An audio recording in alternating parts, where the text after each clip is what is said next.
Hi girls, how are you all beta? All are fine? All are taking care of yourself? But must be feeling bored, na children? Staying indoors? No children, no. We have to stay indoors, okay? Surely a day will come when we all will be free to go as we were going here and there previously, okay? So you have to continue praying that may God show his mercy and let us get rid from this ill situation. Okay, beta? All right. Students, you are welcome to our civics class. You have heard in the previous session about anti-Arab movement. By whom was it started, children? Do you remember? Yes, by the women. Why it was started? Because men used to spend their money in taking liquor, alcohol, instead of spending their money for the necessities, fulfilling the necessities of their family. So the women, they protested against it. What was the effect? Of course, not totally succeeded, but still, we ladies, we have succeeded, children. Because 21st century India desires to treat the women equally in each of our field. Freedom is given to each of us in every field. According to our capability, we can decide the future. Okay? Now, since the lesson is going on with different movements, so today's topic number 8 is Narmada Bachao Andolan. Topic number 8.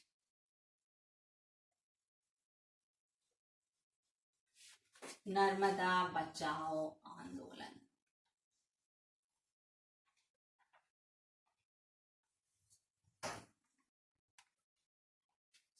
Topic number 8 is Narmada Bachao Andolan. Children, previously we have discussed about the social movements which were related to various issues, and it was really related to the model of economic development which was opted after the independence. इसके पहले हम लोगों ने कई आंदोलनों के बारे में पढ़ा जो सामाजिक समस्याओं से रिलेटेड थे, अलग अलग उनके विषय थे। और इसके पहले भी आपने अर्थव्यवस्था को अर्थात सुधारने के लिए किस प्रकार की आर्थिक नीतियां अपनाई गई इंडिपेंडेंस के बाद, स्वतंत्रता के बाद, जो हमारे स्वतंत्र भारत की एक प्रकार से चुनौती थी, उससे वे सारी समस्याएं रिलेटेड थी, जिन समस्याओं को सुलझाना सरकार का उत्तरदायित्व बन गया था। For example, if we speak about Chipko movement, अगर हम चिपको मूवमेंट से रिलेटेड बात करें, so that was totally related to environment.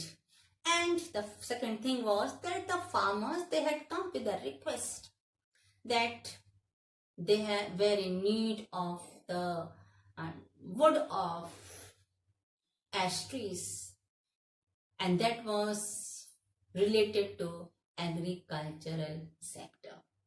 आपने चिपको आंदोलन के बारे में पढ़ा जहां पर्यावरण से संबंधित बातें थी, और खासकर उसके मुख्य मुद्दा क्या था कि वहां के कृषक, वहां के स्थानीय लोग आंगों के पेड़ की कटाई करके उस लकड़ी से औजार, कृषि संबंधी औजार बनाना चाहते थे, लेकिन उनके उस डिमांड को, उनके इस रिक्वेस्ट को रिफ्यूज कर दिया गया, जिसके बारे में आपने पीछे सेशन में डिटेल में सुना है. Then we speak about Dalit Panthers, of course, that also is explained you in detail. That was totally based on inequality, injustice which was prevailing in the society based on discrimination of caste and color. And the third was anti-Arab movement that showed the effect not only in the life of a family, but it has left an effect on the society. Economic development was hindered. Same way, if we speak about the peasants movement, that also they also wanted the government to pay attention towards their demand. Clear? So all these problems, they resulted into protest movements in different ways. So since we are talking about Narmada Bachao Andolan, a point A is Sardar Sarovar project. Point A is Sardar Sarovar project.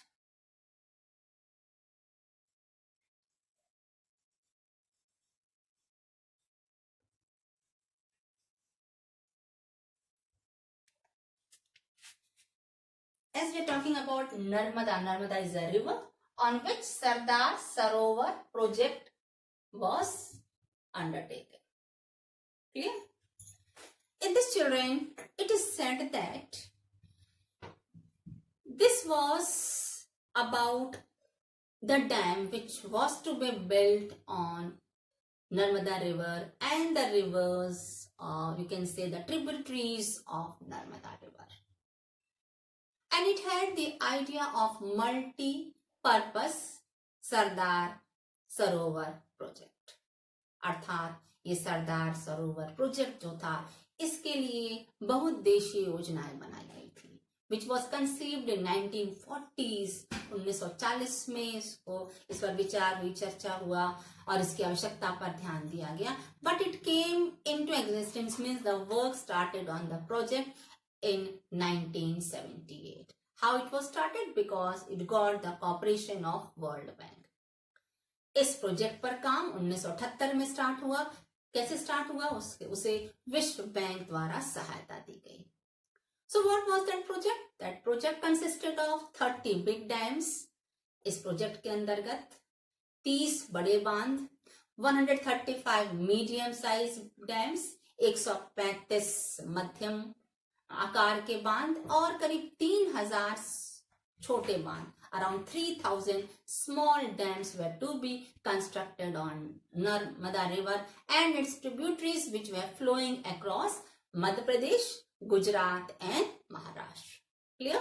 अर्थात आप ये कह सकती हैं कि नर्मदा नदी में विकास परियोजना के अंतर्गत मध्य प्रदेश, गुजरात, महाराष्ट्र से गुजरने वाली जो नर्मदा नदी थी और उसकी जो सहायक नदियां थी, उस पर बांध बनाने का प्रस्ताव लाया गया. So Sardar Sarovar project in Gujarat and Narmada Sagar project was in Madhya Pradesh. So this project was decided or planned because it will provide water for different uses. But children, of course, it had benefits, but still it was a movement to save Narmada river. Opposition was raised to stop the construction of the dams. Narmada नदी और उसकी सहायक नदियों पर जो बांध बनाने की परियोजना बनाई गई, उसके लिए विरोध जताया गया. So first we should know why the government planned for it. आखिर क्या लाभ थे कि सरकार ने इतने सारे बांधों को बनाने का निश्चय किया. The first was that the dams will provide water to drought drone areas. अगर ये बांध बन गए तो जहां पर सूखा पड़ जाता है, जैसे कि गुजरात, महाराष्ट्र और मध्य प्रदेश में, तो इन बांध की सहायता से सिंचाई की व्यवस्था की जा सकेगी and water for drinking will also be available to the people. इसके साथ ही साथ न केवल सिंचाई बल्कि पेयजल की व्यवस्था भी इन बांधों से उन स्थानों तक दी जा सकेगी जहां पानी की मात्रा कम है. Next point is it will benefit for power supply in the states of Madhya Pradesh, Gujarat and Maharashtra. इसके साथ ही साथ विद्युत के उत्पादन में भी इन बांधों से सहायता मिलेगी. किन स्थानों पर? महाराष्ट्र, मध्य प्रदेश और Gujarat.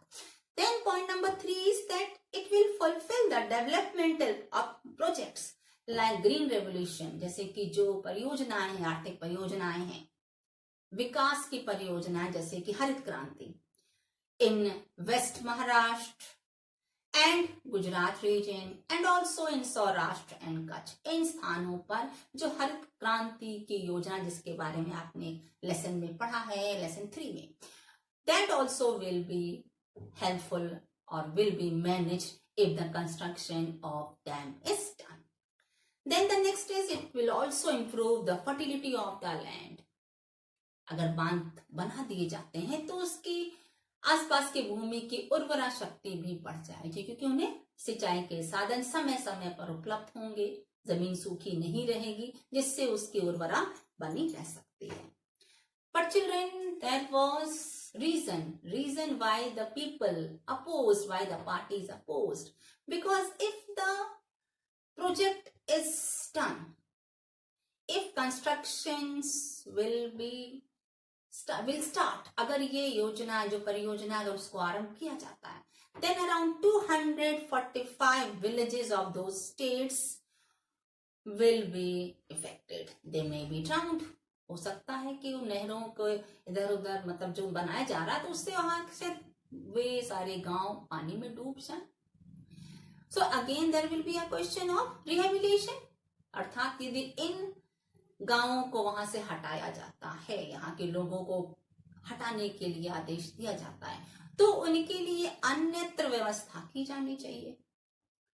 Thus the rehabilitation issue raised by activist group, अर्थात जो पुनर्वास का मुद्दा था वहां के स्थानीय कार्यकर्ताओं के द्वारा वह उठाया गया, और यही मुद्दा 1988 से 1989 के बीच नर्मदा बचाओ आंदोलन के परिप्रेक्ष्य में माना गया. So it was around 1988 to 1989 that this issue came under the banner of Narmada Bachao Andolan. Followed, children? So children, we have discussed about Sardar Sarovar project. हमने आपको सरदार सरोवर परियोजना के अंतर्गत क्या था इसको बताया. Now our next point B is debates and struggles. Point B,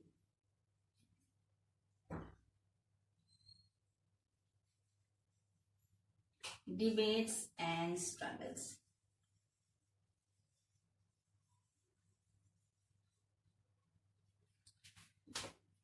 अब इस पॉइंट का बी पार्ट है वाद विवाद और संघर्ष. Children, whenever something starts, always there is a debate over it. And when we speak about protest, agitation, of course there will be struggle between two. Can be authorities, can be people or someone else. So let's see about what is mentioned in debates and struggles. हम देखेंगे कि इस वाद विवाद का विषय क्यों था, क्यों इसमें संघर्ष का कारण बना. As you know that from the starting only Narmada Bachao आंदोलन opposed Sardar Sarovar project with other issues. आरंभ से ही सरदार सरोवर प्रोजेक्ट जो था वह अपोज किया जा रहा था, अर्थात बांध बनाने की जो परियोजना थी सरकार की, उससे आरंभ से ही उसके लिए विरोध जताया जा रहा था. So now will see the argument and the issues in the Narmada Bachao Andolan, because there was of course just now you heard about rehabilitation of the people. That was only not its issue but there were other issues also. आपने अभी तुरंत सुना पुनर्वास की व्यवस्था जो थी वो भी सरकार के लिए एक चुनौती थी. उनको लोगों के पुनर्वास की व्यवस्था करने का जिम्मेदारी था. लेकिन इतना ही नहीं, इसके साथ और भी कई विषय थे जिसके लिए वाद विवाद हुआ या संघर्ष हुआ. The first point is that the movement was that to started to save Narmada, which will affect the environment and the ecology. For example, the people, the plants and the animals. ये जो आंदोलन था उससे नर्मदा नदी पर जो बांध बनाने का परियोजना थी उसको रोकने का कारण था, क्योंकि अगर इतने बांध बन जाएंगे तो उससे वहां का पर्यावरण, वहां के रहने वाले लोगों के जीवन पर भी प्रतिकूल प्रभाव पड़ सकता था. Clear? Point number 2 is that the construction of dams will effect the ecology, अर्थात बांधों के बनने से वहां का पर्यावरण प्रभावित हो रहा है. वेरी क्लियर कि वहां के रहने वाले लोगों के जनजीवन पर प्रभाव पड़ेगा, पौधों पर, पशु पक्षियों पर प्रभाव पड़ेगा. So the activist what did they say? They insisted the local people that they should have a say in such decision. अर्थात वहां रह रहे स्थानीय लोगों को ही जब ये सारे प्रभावों का सामना करना है तो उनका भी कहीं ना कहीं प्रतिनिधित्व होना चाहिए जब सरकार इस प्रकार का निर्णय लेती है। सरकार अकेले ऐसे विषयों पर निर्णय ना ले, यह भी आंदोलन का एक विशेष मुद्दा था। Then comes about that it was said that regarding rehabilitation, the government opted the policy of land for land, and that was to be done by the government. That was a solution which was taken by the government, but that was a forced settlement. कहा जाता है कि जब पुनर्वास की व्यवस्था की चुनौती सरकार के समक्ष आई तो सरकार ने उसे कैसे हल किया? जितनी भूमि ली उतनी भूमि उन्हें दे दिया, उनके बसने का प्रबंध, लोगों के बसने का प्रबंध कर दिया।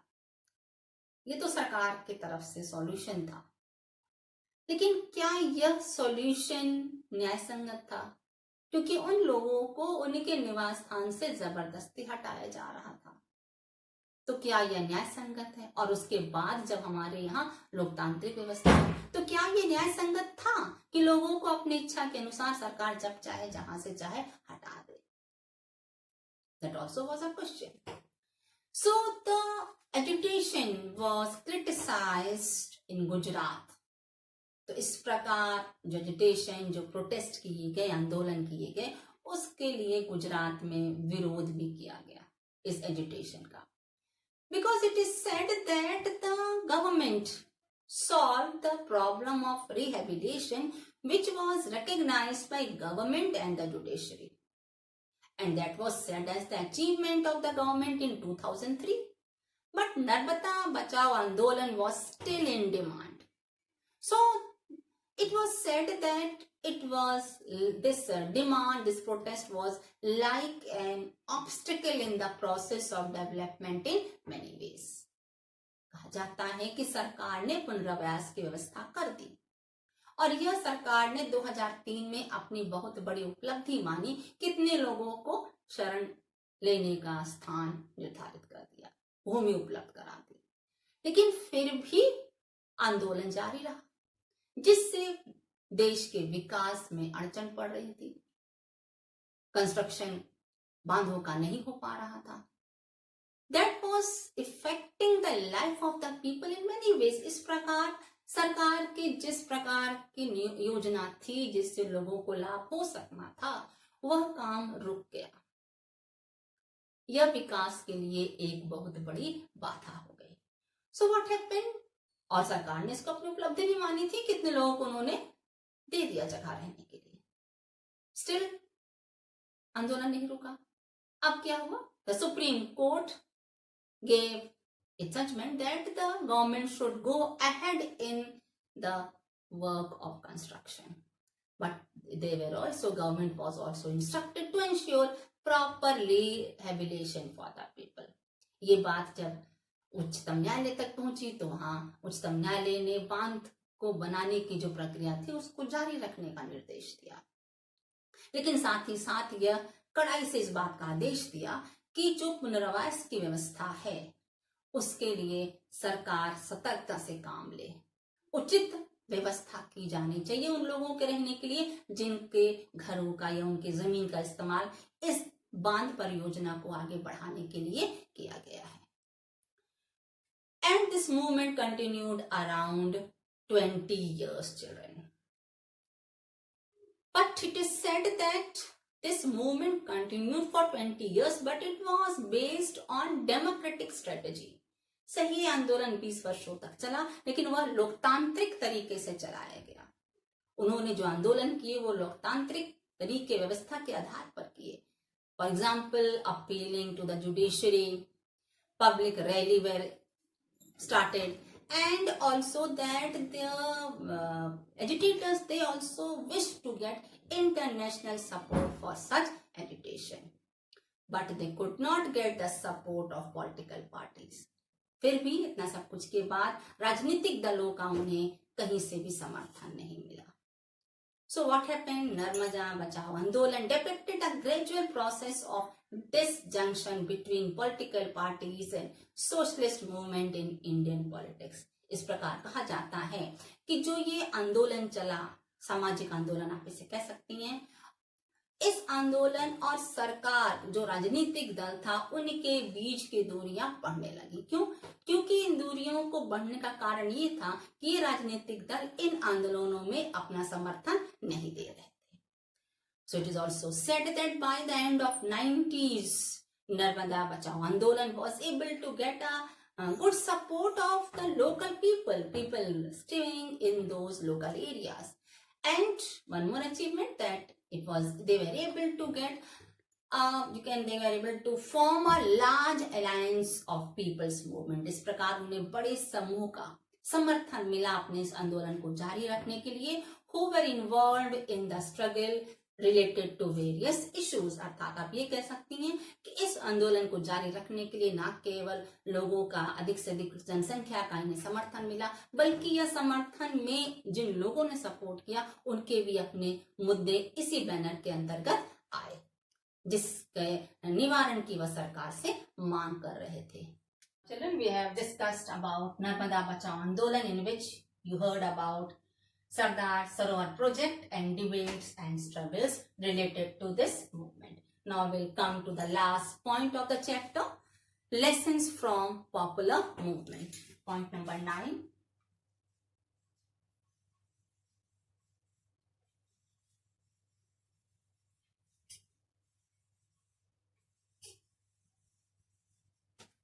Our last point is lessons from popular movement.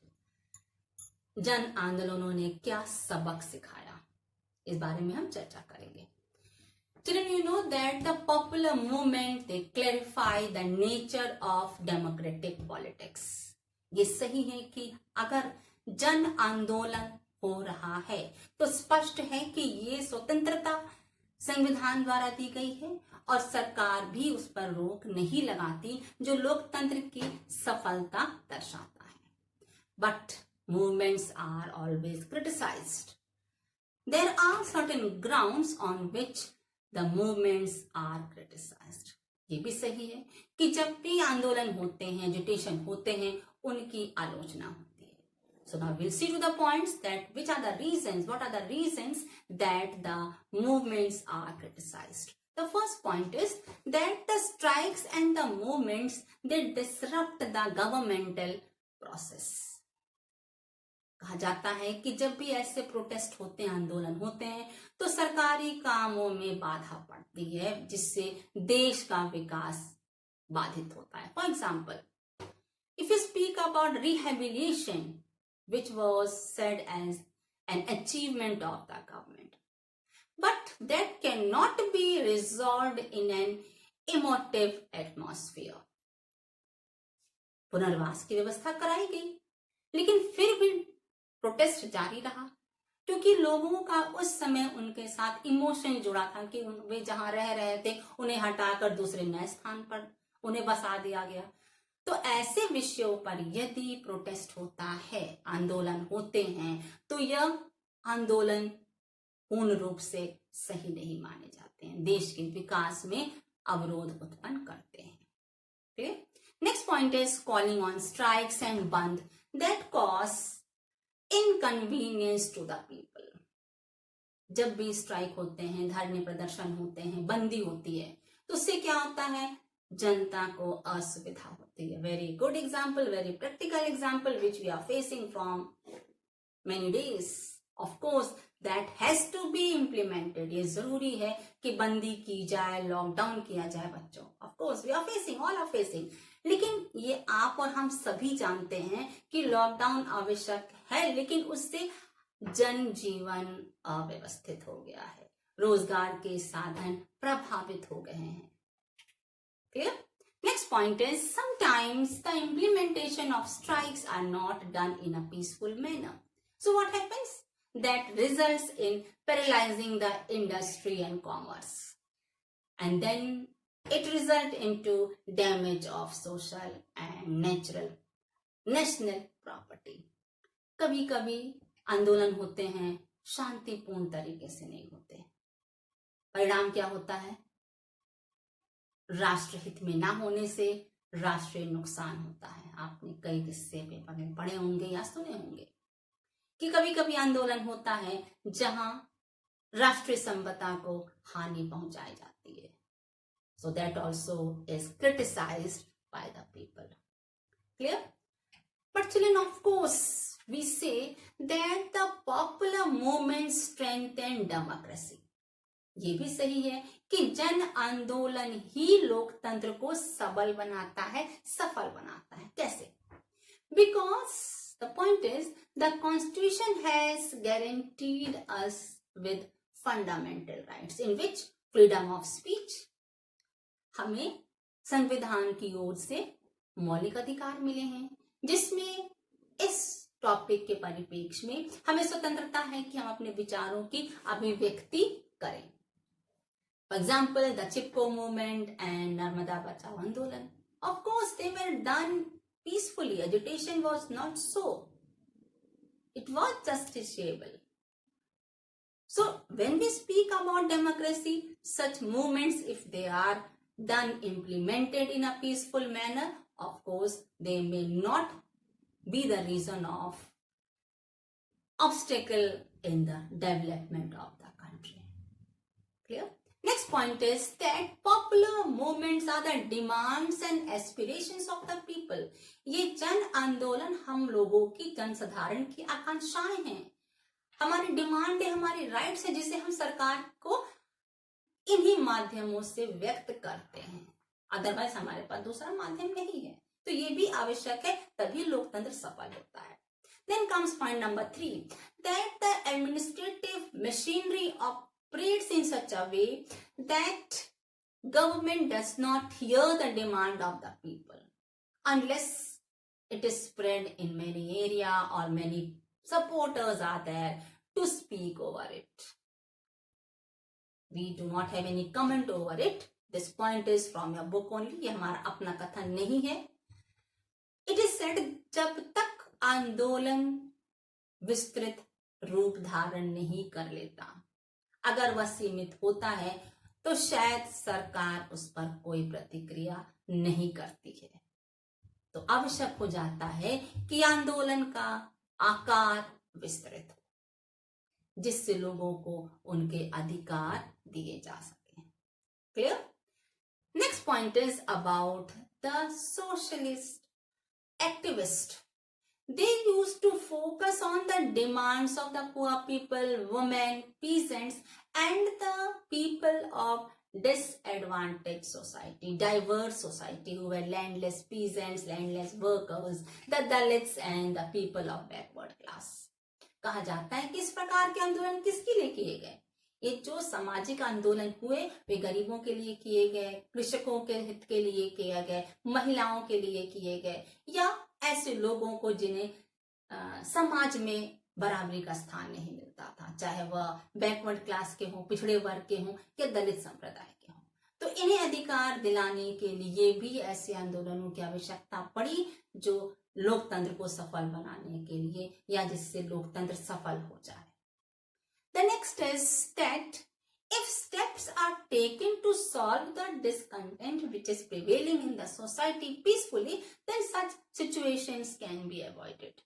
अगर इस प्रकार का जन संतोष समाज में किसी क्षेत्र में देखा जा रहा है और उसको सही तरीके से उसका यदि समाधान कर दिया जाए, तो शायद ऐसे आंदोलनों की आवश्यकता ना पड़े। I agree it is very difficult for the government to see and solve each of our problems according to our wish. ये हम इस बात का बिल्कुल समर्थन करते हैं कि सरकार के लिए ये संभव नहीं है कि जो भी समाधान निकले वो प्रत्येक व्यक्ति के हिसाब से हो।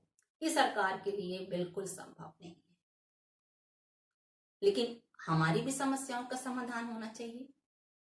ये आंदोलनकारियों का कहना है, जिसका अधिकार लोकतांत्रिक सरकार के द्वारा हमें मिलता है।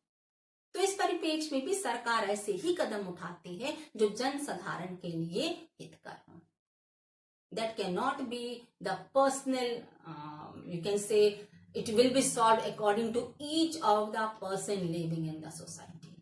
जो जनसाधारण के लिए, सबके लिए हितप्रद होगा, ऐसे ही कदम सरकार के द्वारा उठाए जाएंगे, क्योंकि इसके साथ साथ ये भी देखना है कि जो हमारे देश की अर्थव्यवस्था है या जो देश का विकास है वह कहीं से अवरोधित ना हो. And then the next point speaks about that new economic policy results in the decline of overall employment structure, because that affected many of the workers. Even the political parties, they too fail to raise their voice against such issues. कहा जाता है कि जो नई नीति अपनाई गई, अर्थव्यवस्था की जो नई नीति अपनाई गई, उससे रोजगार के साधन पाना या रोजगार के साधनों को उपलब्ध कराना, दोनों में कहीं ना कहीं परेशानियां थी, जिससे काम कर रहे लोगों को असुविधा देखनी पड़ी. इसीलिए कारण क्या, रिजल्ट क्या हुआ, द पॉलिटिकल पार्टीज, राजनीतिक दल भी ऐसे इश्यूज को कभी सपोर्ट करने में कभी कभी सफल नहीं हुए, अर्थात उन्होंने अपना समर्थन नहीं दिया. Clear? Then comes now will see to the conclusion. Because children, one more thing, that if these issues are always supported by the political parties, then of course it will be an obstacle for the development of the country. अगर इस प्रकार के छोटे छोटे विषयों को, मुद्दों को हर समय राजनीतिक दल समर्थन देता रहे, तो शायद रनिंग गवर्नमेंट, जो सरकार है, वह अपनी नीतियों को सफल करने में उसे परेशानियों का सामना करना पड़ेगा, क्योंकि उसे देश के विकास के बारे में देखना है. एक एक जन के परेशानियों को समाधान करना शायद सरकार के लिए बहुत आसान काम नहीं है. Now we'll come to the conclusion that these movements were micro movements. Micro movements means that they only focus on single issue. एक ही इशू पर उन्होंने फोकस किया. That is why they failed to create joint fronts, अर्थात उन्हें कई दलों का समर्थन नहीं मिला, and that was the movement was unable to stand or continue for a long term movement. समर्थन नहीं मिला राजनीतिक दलों का, इसलिए ऐसे आंदोलन बहुत समय तक गतिशील नहीं रह पाए. And the next is about that the micro movements, they have not been a part of mainstream politics. ये इस प्रकार के जो सूक्ष्म मुद्दे थे, उन्हें राजनीतिक दलों के प्रतिनिधियों ने मुख्य धारा के अंतर्गत नहीं रखा. That is why there was a clash with government and the law and order of the state. इसीलिए सदैव ही सरकार और अनुशासन के बीच, सरकार या जो आंदोलनकारी हैं, जिस प्रकार उन्होंने अपना आंदोलन इम्प्लीमेंट किया, उनके बीच धीरे धीरे खाई बढ़ती गई, अर्थात एक दूसरे को अग्री नहीं किए. And political parties also, they wish to avoid such situation of conflicts.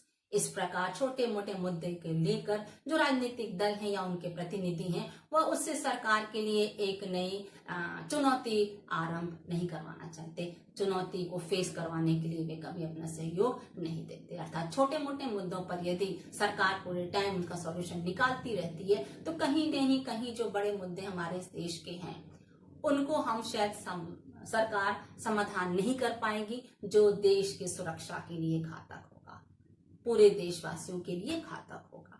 But children, of course, they did not succeed, but that also cannot be said that they were not able to leave any impact on any field. ऐसा नहीं है कि आंदोलन सफल नहीं हुए, प्रतिनिधियों का सपोर्ट नहीं मिला तो यह पूर्ण रूप से निष्फल रहे, ऐसा नहीं है. इन आंदोलनकारियों का, जिन्हें कुछ लोगों का या इन्हें समर्थन मिला, बड़े समूहों का मिला, तो इन्होंने जो चुनावी मुद्दे हैं, जो चुनावी राजनीति है, इन मुद्दों ने उन्हें प्रभावित किया. इसका असर जरूर राजनीति पर पड़ा.